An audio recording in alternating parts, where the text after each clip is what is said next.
She did. She's gorgeous. Okay, Isaiah, tell me one reform movement. Temperance. Thomas, tell me another. Abolition. Selena, tell me another. Women's rights. Women's rights. Very nice. Okay. So today we're going to talk a little bit more about a few more, and then start talking about our. Can I see your daughter? I heard the 6th of It's September. going to be tomorrow. The last It'll be September? so much fun. Oh, You're the gonna 6th of love September. it. I picked out some really fun So don't you questions. love how my life slowly starts getting more traumatizing? So like when I'm 80, I can tell my grandchildren, and Oh, they're you know just how they're many gonna be completely clicks I have to do traumatized to for turn life. it back? No, Katie. I was not thinking about that. I love it. You don't know this one. I'm just waiting for lunch. I'm so hungry. Transcendentalism. That's what we're into. Okay. Oh, wait, barbecue mac and cheese. Oh, we love. It's what? Barbecue mac and cheese. Is that not good? No, okay. Love it. I don't know. Totally. It doesn't sound good. Alright, here Say hi to we Sia. go. We ended Hi, Sia. talking about Hey, Queenie abolition Pooh. and the Underground Railroad. I hope you enjoyed And Chicago. We're going to go ahead and start by taking a look at our video on Harriet Tubman. Just because she is so stinking awesome, we ought to get to know her a little bit better. And so let me click on that and fingers crossed that everything I'm works. just throwing everything. Oh, do you want me to get rid of the check marks? Because those are the The ones Black that Moses. much, just the diary of a young girl. Probably. Sure. You don't have to check it. I'll put my check marks on the other side. As one of the most well-known conductors of the Underground Railroad, Harriet Tubman rescued more than 300 slaves over the span of 11 years. Harriet Tubman was one of the most remarkable women in American history. Born a slave in the early 1820s, Araminta Ross changed her name to Harriet Tubman after marrying a free black man named John Tubman around 1844. As a slave, Harriet Tubman was repeatedly whipped. She also later was hit by a lead weight mistakenly, but that lead weight caused her to experience narcolepsy for the rest of her life.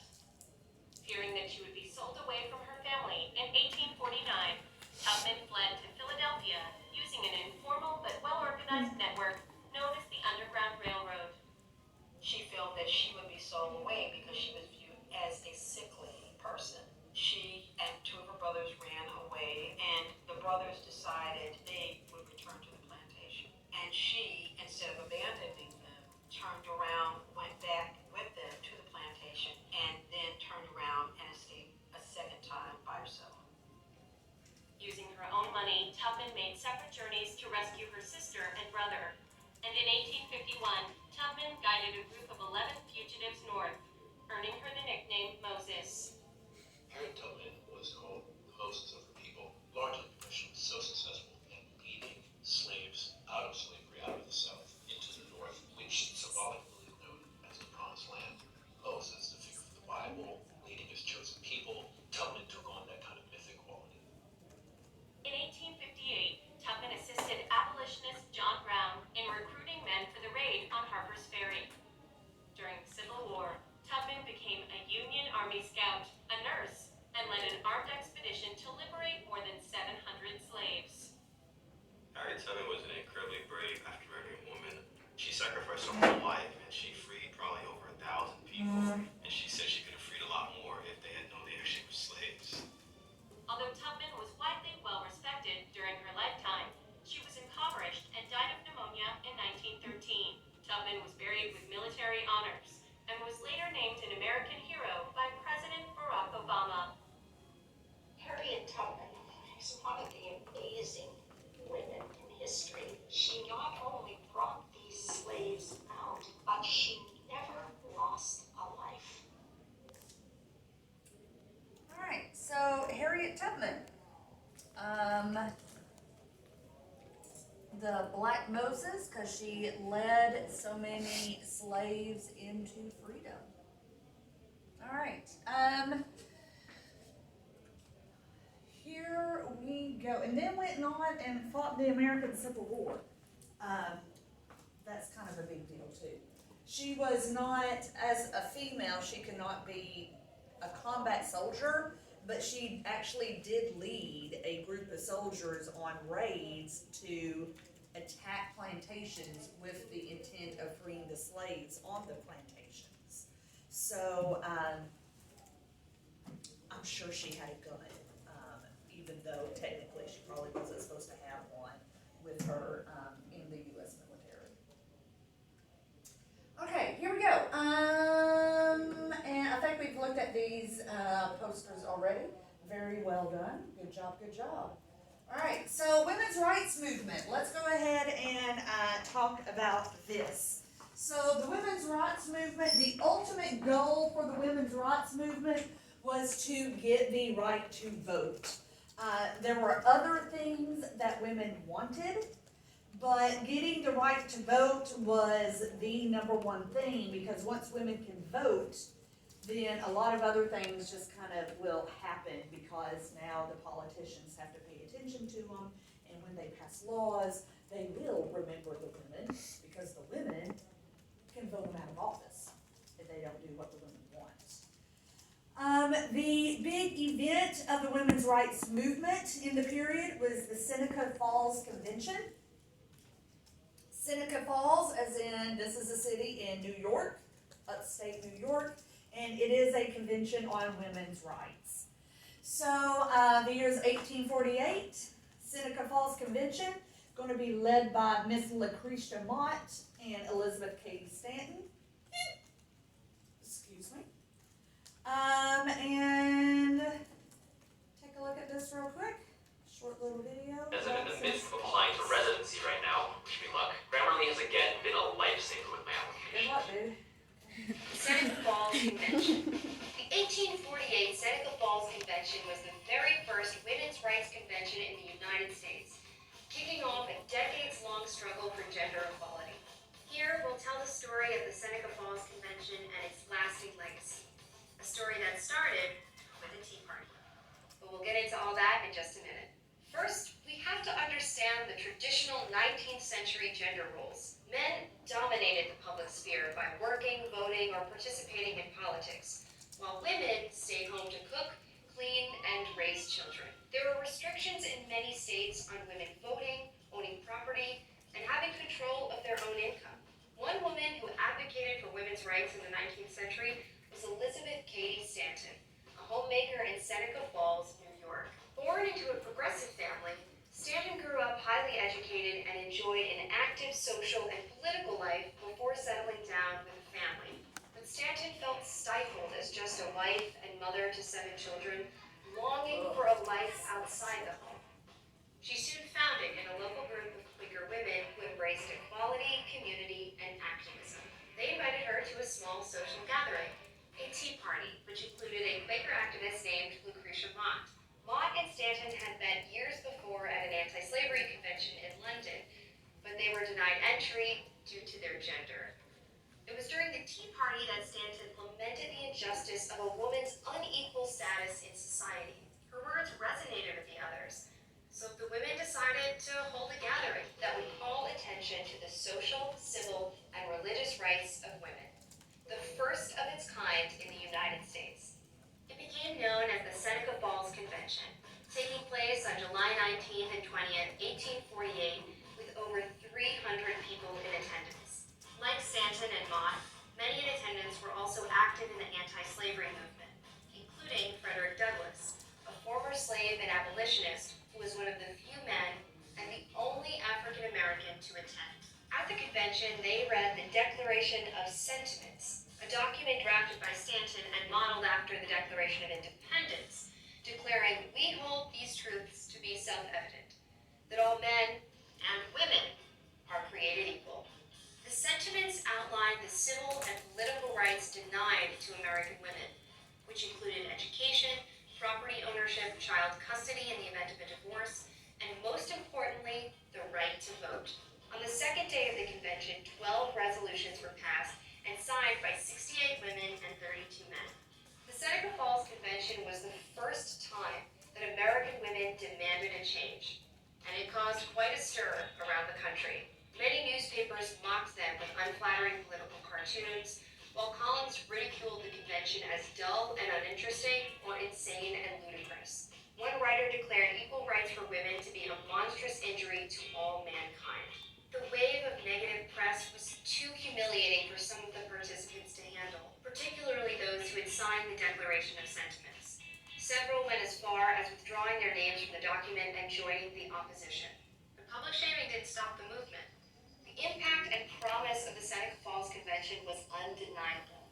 Women like Elizabeth Cady Stanton felt a renewed sense of purpose and threw themselves headlong into the fight for equal rights. A month later, a second, larger convention was held in Rochester, with the Declaration of Sentiments gaining 107 additional signatures. The Seneca Falls Convention would signal the birth of the women's rights movement. One particular resolution in the Declaration of Sentiments would evolve into a full-fledged crusade, the demand for women's suffrage. Decades of political organizing, marches, and protests would ultimately result in the 1920 passage of the 19th Amendment, which guaranteed women the right to vote, something that couldn't have happened without the Seneca Falls Convention. All right, so Seneca Falls Convention, the first women's rights meeting in the country. Men and women were included, and of course their number one thing was the right to vote.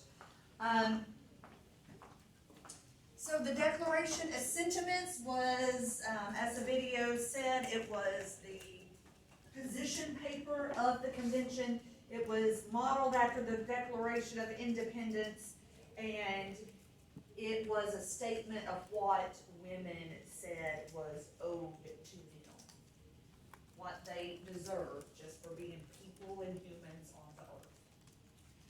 So the Declaration of Sentiments demanded civil rights, particularly the right to own property, the right to an education, and the right to vote.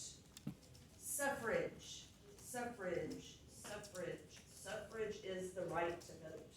Make sure we know that vocab word.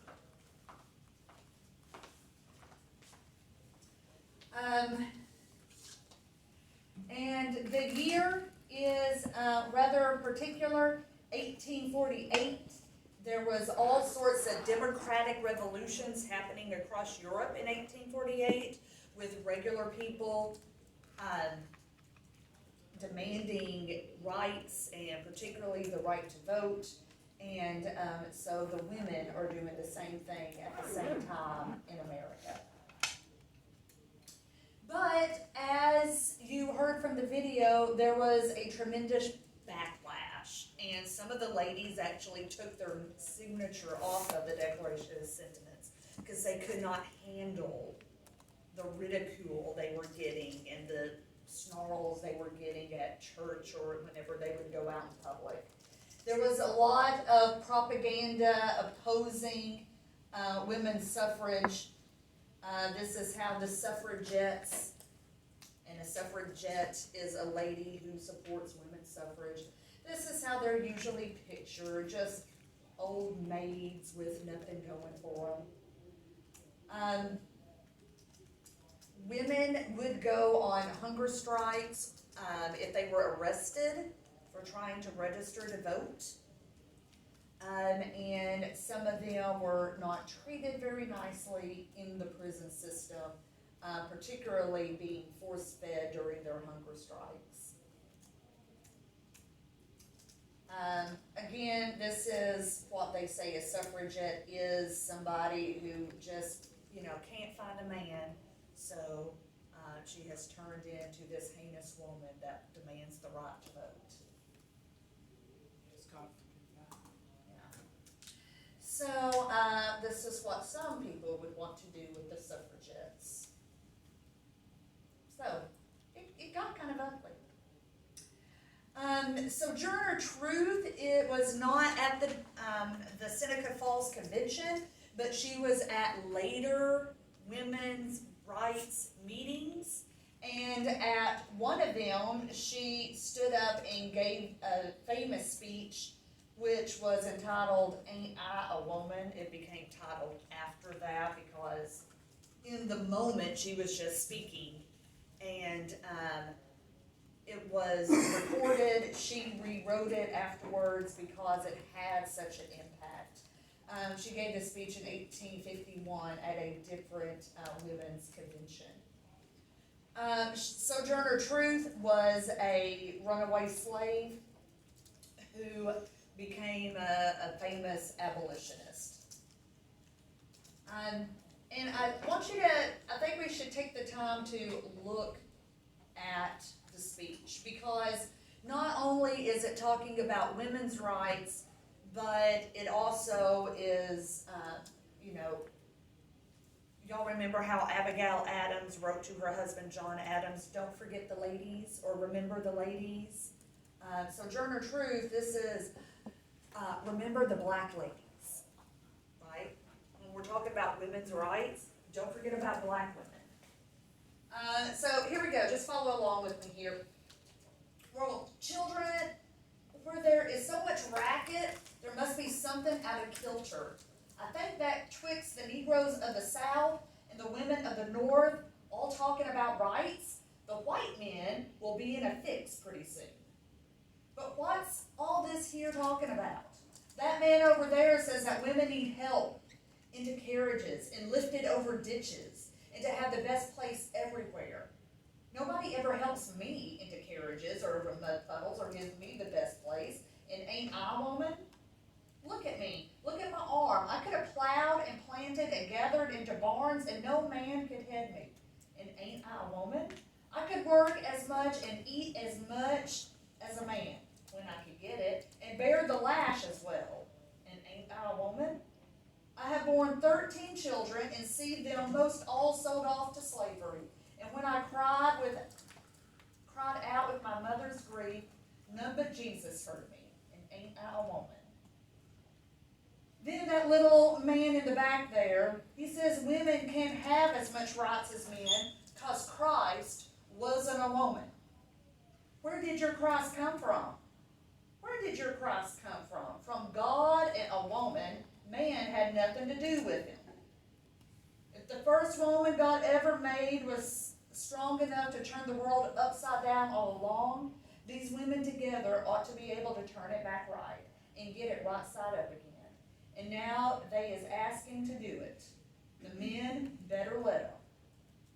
Obliged to you for hearing me, and now old Sojourner ain't got nothing more to say.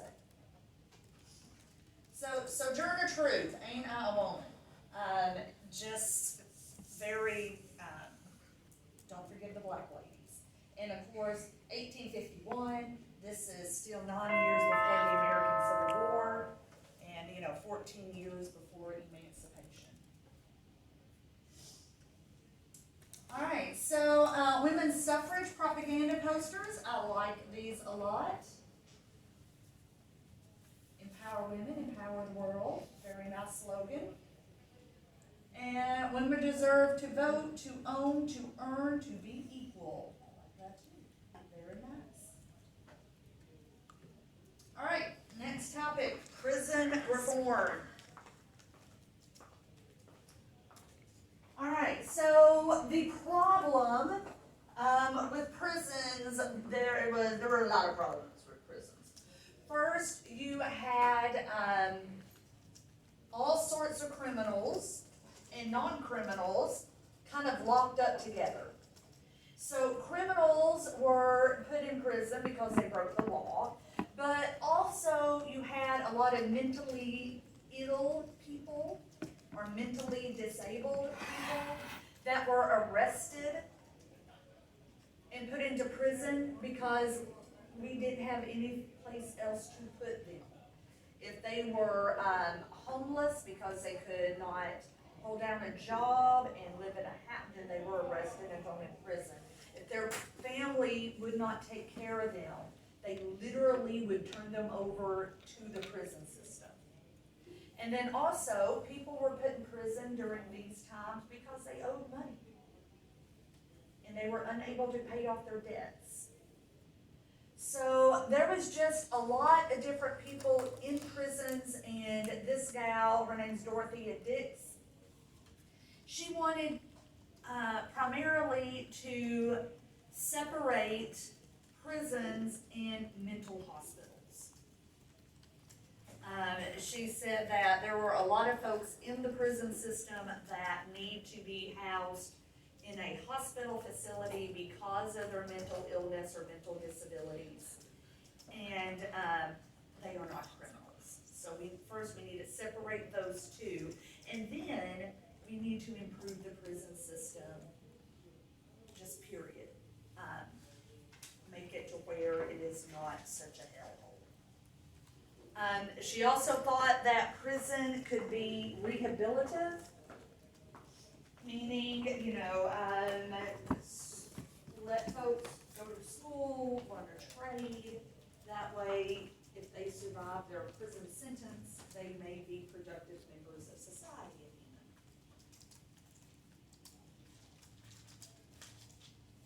And that is still the goal of a lot of prisons nowadays, but recidivism rates are still very, very high.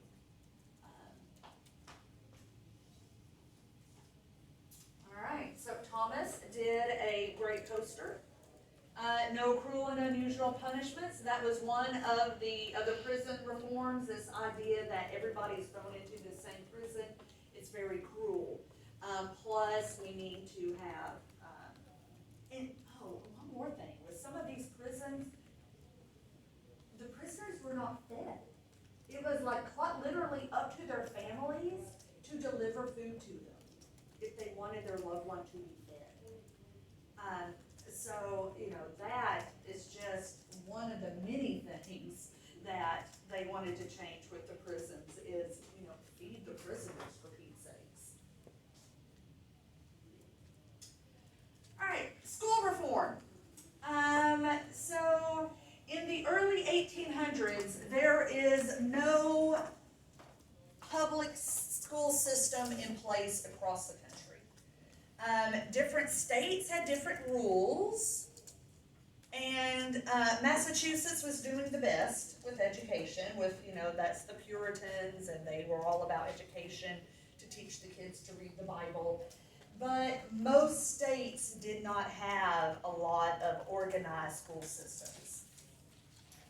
But by the 1850s, at least most all states had basic, what we would call elementary education, maybe up to like what would be equivalent to about 5th grade nowadays. So you would literally finish elementary school and then, you're good to go. So most states had that. This guy, he is the guy that we would point to saying he did the most to initiate school reform, and it is Horace Mann. Horace Mann is going to be the Secretary of Education in the state of Massachusetts, and of course Massachusetts is leading the way. And he said that schools ought to have better funding from the state, also get money from the national government. Children ought to go to school longer during the year. Early on, it might be just maybe 3 months out of the year that the kids were in school during the winter season, and that would be about it. So he wanted longer school terms and more things to be taught, not just reading and basic math. He wanted other things to be taught, like civics and history and literature and all of that good stuff. The first standardized textbooks that we had were the McGuffey readers. And what was in these readers were, things that would promote a good moral person, and also patriotism. So, that's what textbooks tend to do. They want to try to encourage morality and patriotism. And, of course, the idea that schools were supposed to make all the children good Christians and good American citizens. This is Horace Mann. And also during this period, we do see some women's colleges open. In particular, you got Mount Holyoke and Oberlin, and that has a lot to do with the women's rights movement, that we start seeing these women's colleges.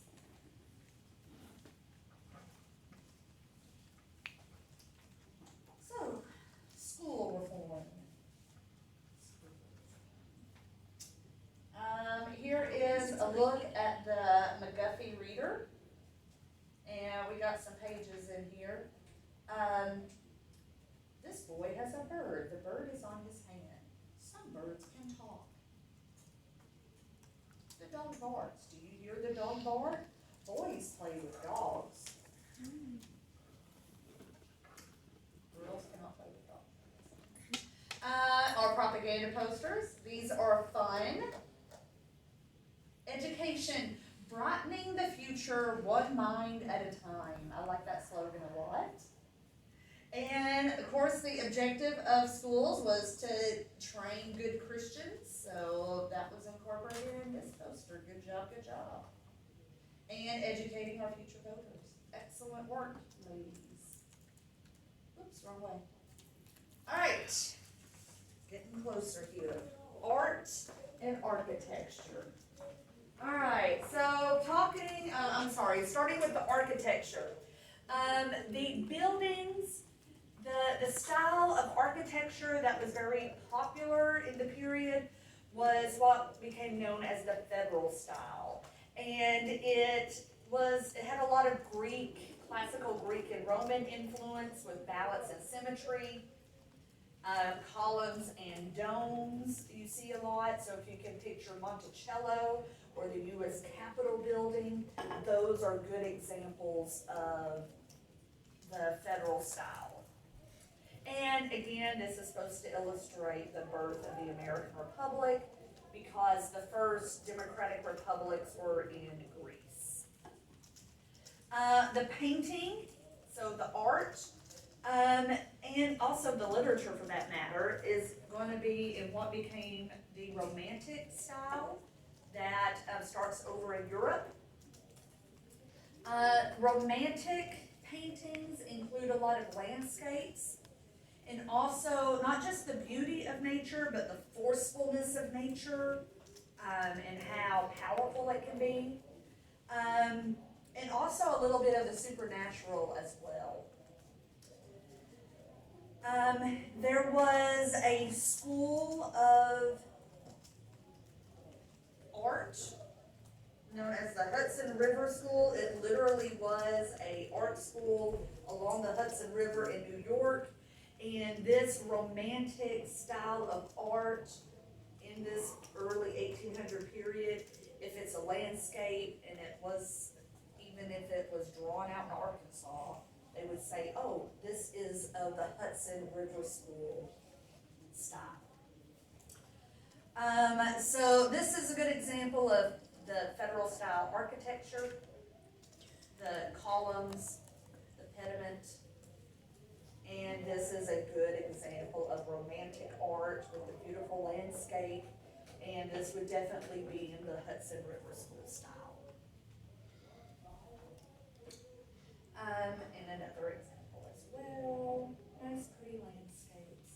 Happy trees. And Anastasia did a propaganda poster for the art and architecture.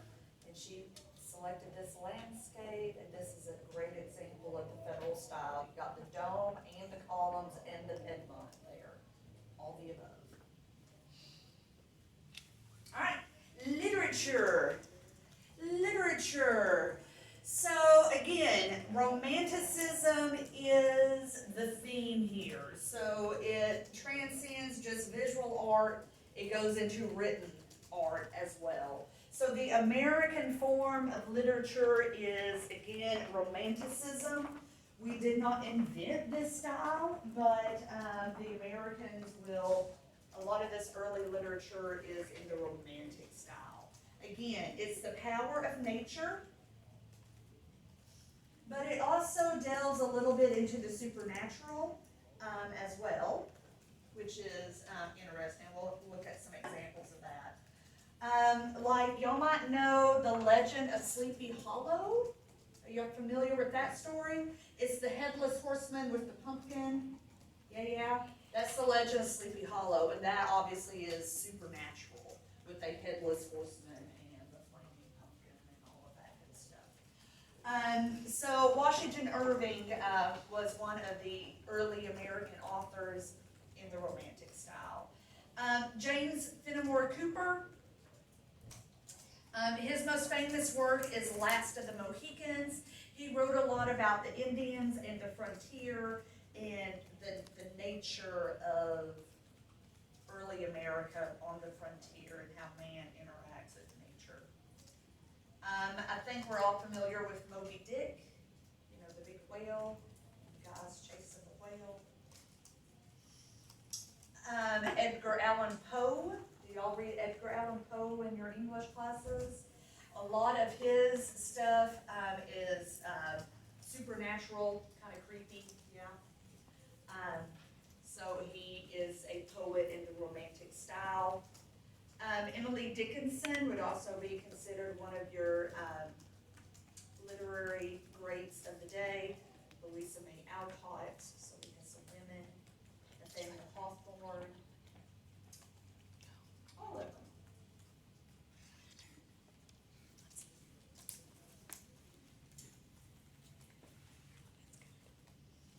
Alright, so I'll pause here just for a second and then we'll look at a couple of propaganda posters promoting the Romanticism in literature.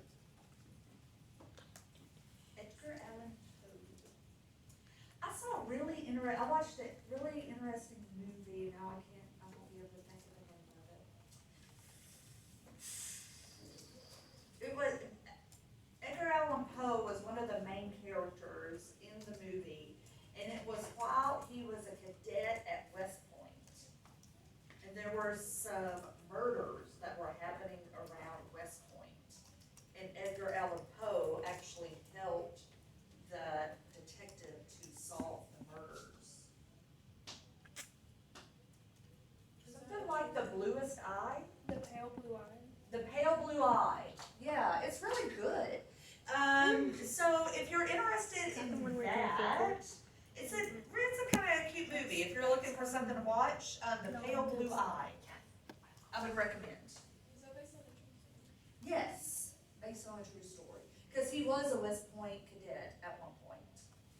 And he wrote The Pale Blue Eye, right? I think that was one of his short stories. Is it? Could be, maybe. Wait. I don't know. But yeah, it's supposedly based on a true story, but you know how much truth is it's based on. Yeah. But he was really a West Point cadet at one point. All right, so our propaganda posters for the literature. Lifelong learning, romanticism. Very nice, very nice. All right, last topic. This goes along with the literature. One style of literature that's separate from the romanticism, it's kind of first cousins with romanticism because it's very nature foundational. They both love the nature. So it's related. This is transcendentalism. So this is our definition for transcendentalism. A philosophical and literary movement emphasizing simple life and finding truth through nature.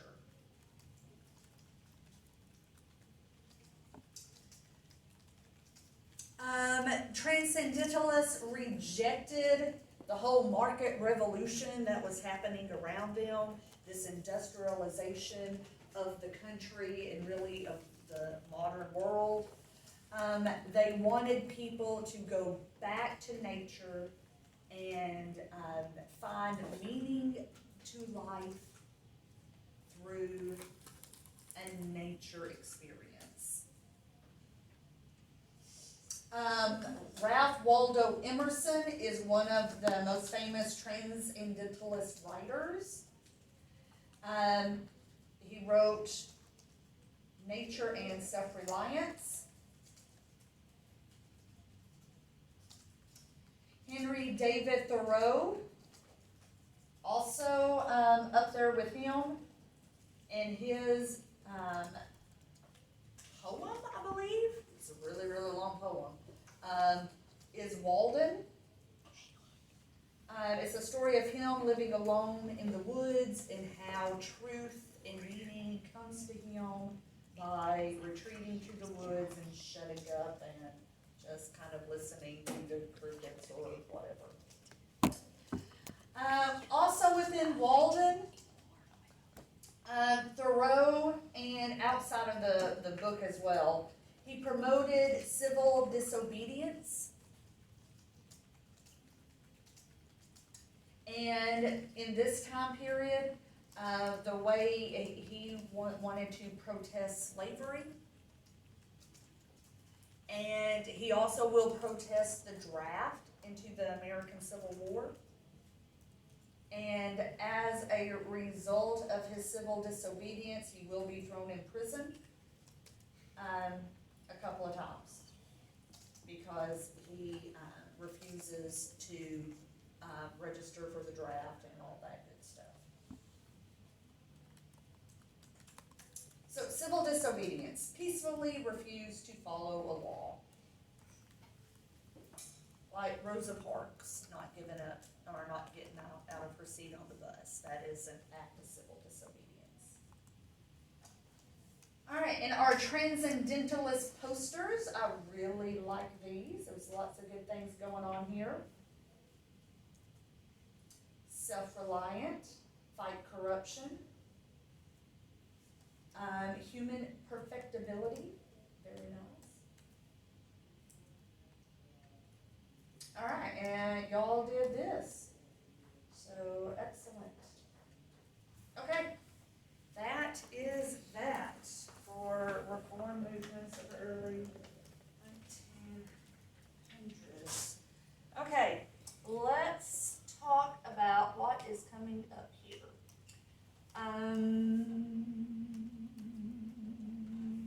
Let's see. We got a test tomorrow. And we are going to take a look at a couple of SAQs to get our minds back into SAQ mode so we can remember how they're supposed to be written, what different types of questions they could be asking, all the above. Yes.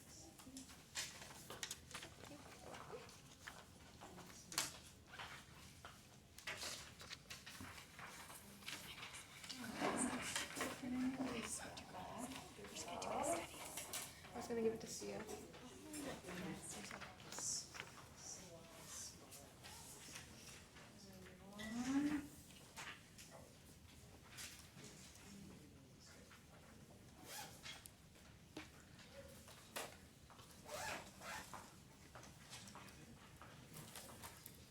Alright, these are not the same questions that you'll see tomorrow, but they are the same style, format of question.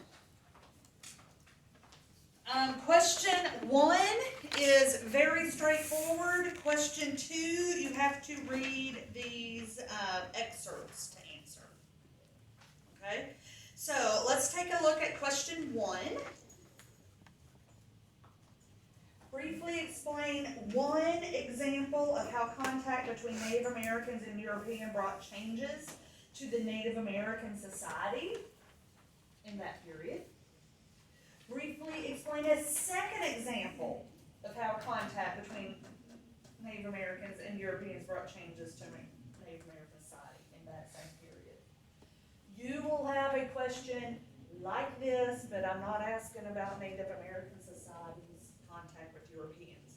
But the format is, give me one example of, and then give me a second example of, and then part C, briefly explain one example of how Native American society resisted change brought by contact with Europeans in the same period. So, A, B, question 2. Don't read the excerpts yet, just look at what question 2 is asking you to do in A and B and C here. So A, and A, B, and C did not actually make the paper, did it? But the different brieflies, that's where your A, B's, and C's are. Alright, so A, briefly describe one major difference between these two guys' interpretations. And then briefly explain one specific historical event that is not directly mentioned in the excerpt, but can support Beard's interpretation. And C, same thing, but supporting Birkin's interpretation. So your question tomorrow is just like that. What's the difference between the two interpretations of the documents I give you? And I'm giving you a couple of guys talking about the American Revolution. This is about the Constitution. It's 2 guys talking about the American Revolution. And then you have to give me something that supports one guy's interpretation and something that supports another guy's interpretation. That's DBQ. Okay? Something super important. The dates in number 2, B, and C. Okay?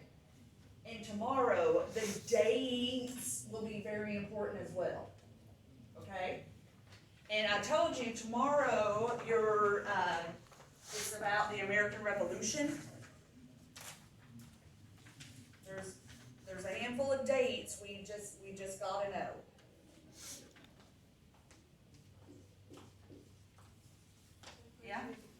Yeah, that's the Declaration of Independence. How about this one? 75. Oh. That's the.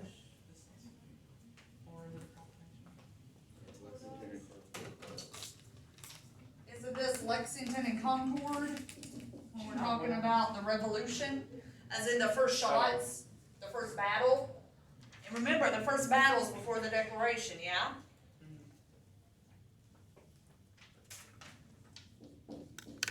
And just for tomorrow.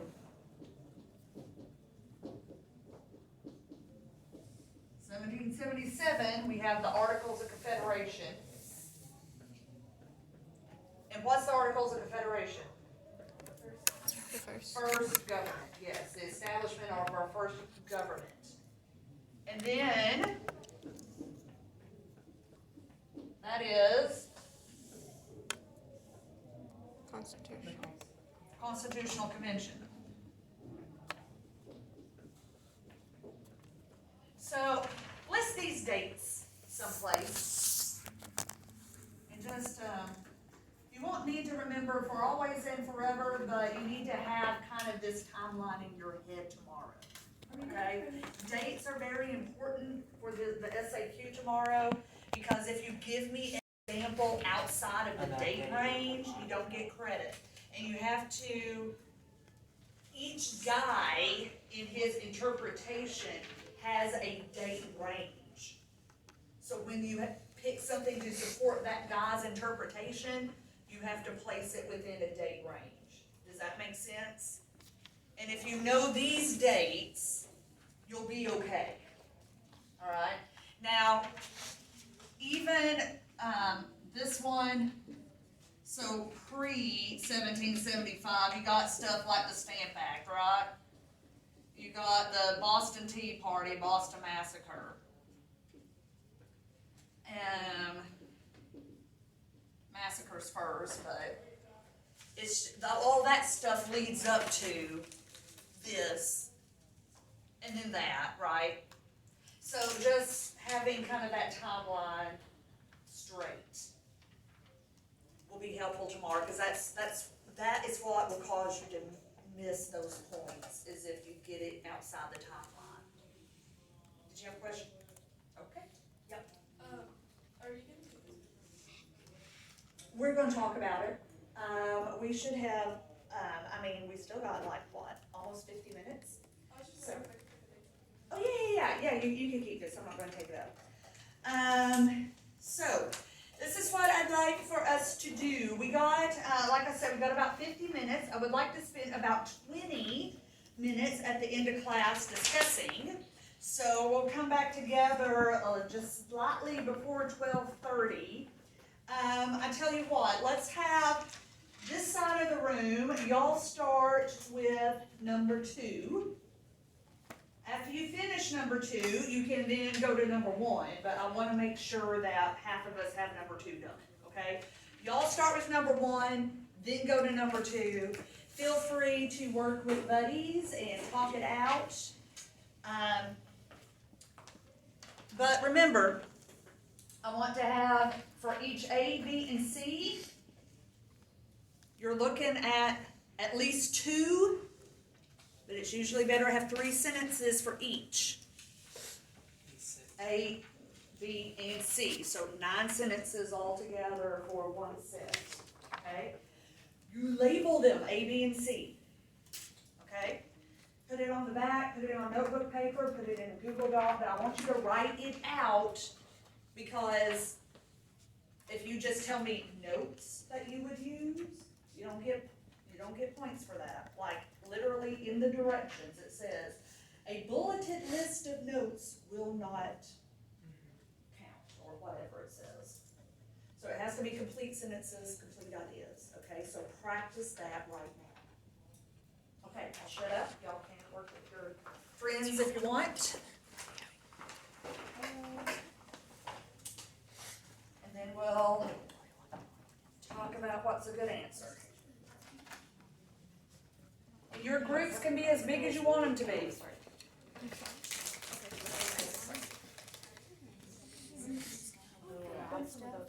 Good talk.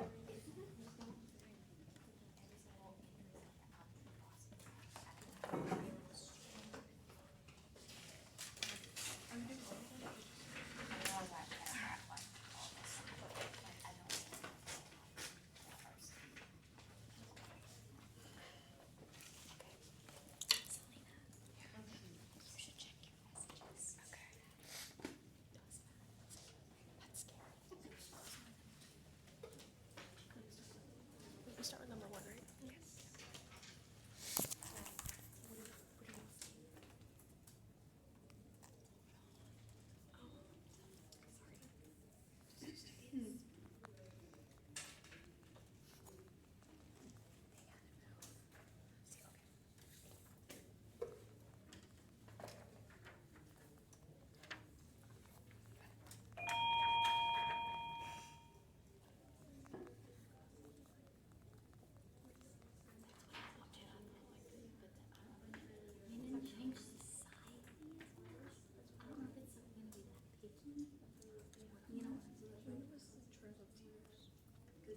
That was like Always thinking,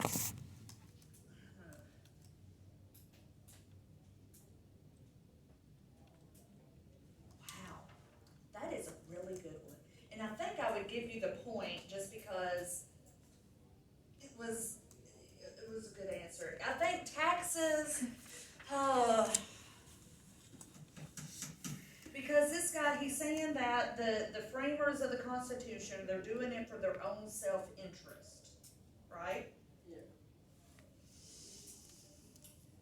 And then we have the Whiskey Rebellion. Which one was it? And what is a rebellion over things that, say, it was a rebellion over what? Discontent over how the new system was created. Discontent. You see, I'm just iffy on that, how it connects. I really like the Whiskey Rebellion as your piece of evidence. But the explain, I'm thinking if you would have gone into that the farmers were rebelling against the excise tax or just the tax on whiskey,